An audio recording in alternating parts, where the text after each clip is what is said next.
Turning your iPhone on and off can be a challenge, especially for new users.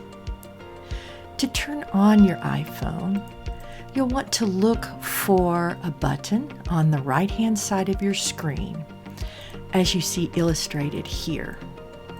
Press and hold this button until you see the Apple icon appear on your screen. You can release the button and your phone will turn on. To turn your phone off, open your settings menu. Click on or touch General.